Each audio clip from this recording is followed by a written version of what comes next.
أهلا بيكم في القناة. هنا هتلاقوا عالم من الروايات والقصص والخواطر اللي بتمس الإحساس وبتحكي عن تجارب قريبة مننا كلنا. بنقدم محتوى مكتوب ومحكي فيه خيال وواقع ومشاعر صادقة، يمكن تلاقي نفسك في سطر أو فكرة. لو بتحب الكلمة والمعنى اشترك في القناة وفعل الجرس عشان تكون معانا في كل جديد. من قلب رواية وحكاية جيناكم وبأحلى بداية. أنا بندق شعري منكش وشقي وبحب اللمة كفاية.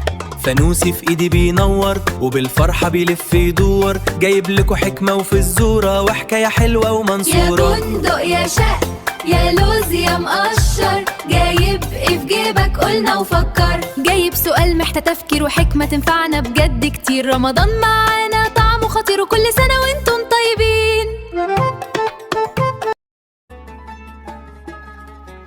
النهارده يوم مميز جدا بالنسبه لي ولكم كمان.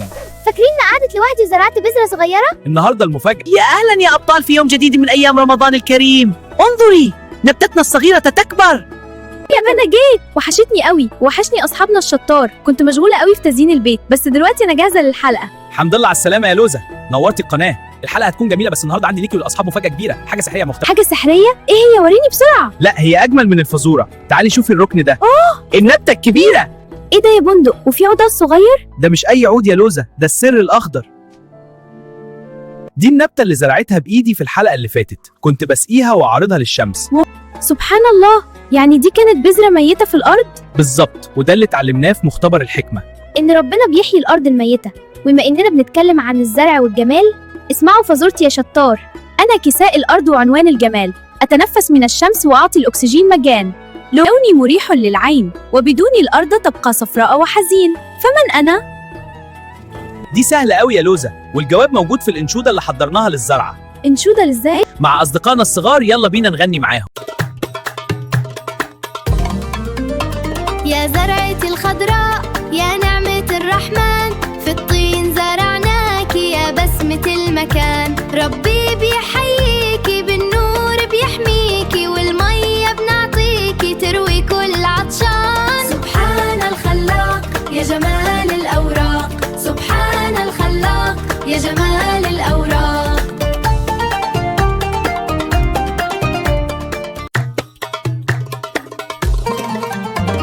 من بذرة صغيرة صرتي شجرة كبيرة. سبحان الخلاق يا جمال الأوراق، سبحان الخلاق يا جمال الأوراق.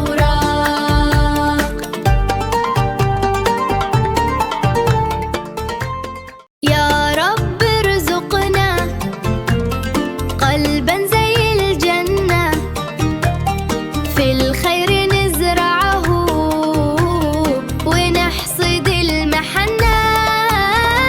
سبحان الخلاق يا جمال الأوراق، سبحان الخلاق يا جمال الأوراق.